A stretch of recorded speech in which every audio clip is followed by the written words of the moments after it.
Lola returned to Germany, and while in Baden-Baden, she stirred up more controversy by publicly showing off a knife she kept in her garter.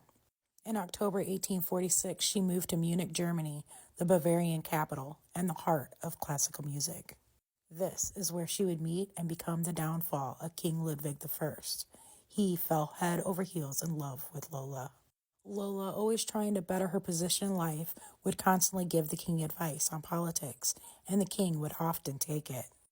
In 1847, the king requested his cabinet not only make Lola a citizen of Bavaria, but a countess. The cabinet members couldn't take Lola's presence in the king's life anymore, and they quit. The king went on to name Lola Countess of Landsfeld anyway. This was too much for the public, and they had had enough, and they formed a mob and ran Lola out of Munich. Lola escaped to Switzerland and encouraged the king to abdicate and join her. The king did abdicate and join her. Eventually, he came to his senses to see how much Lola tried to control him and left her without any further contact. And with the king removed from her life, Lola returned to London and married for the second time. Her new husband was Cornet George Tafford, and they got married in July of 1849. There was just one small problem with this marriage. Her first husband was still alive, and remember, the divorce decree said neither could marry until one had died. This forced Lola and her new hubby to go on the run from bigamy charges.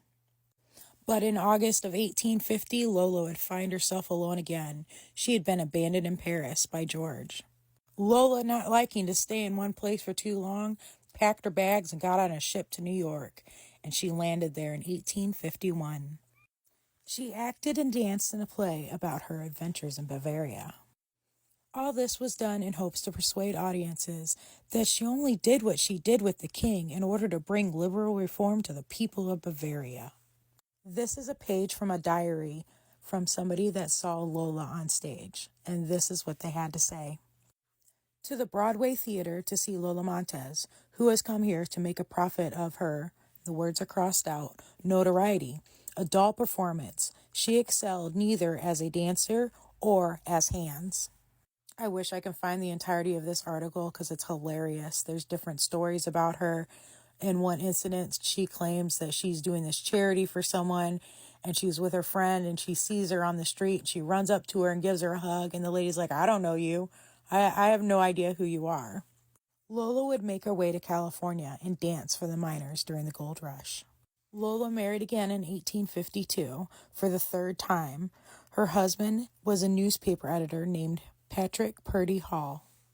But this marriage only lasted a few weeks. Lola lived in a small house in a mountain town in California for 2 years before she packed up her bags and moved again. Off to Australia she went. Lola eventually returned to the United States and started a lackluster tour about strong-minded women of history. And as you can see here, she still calls herself a countess.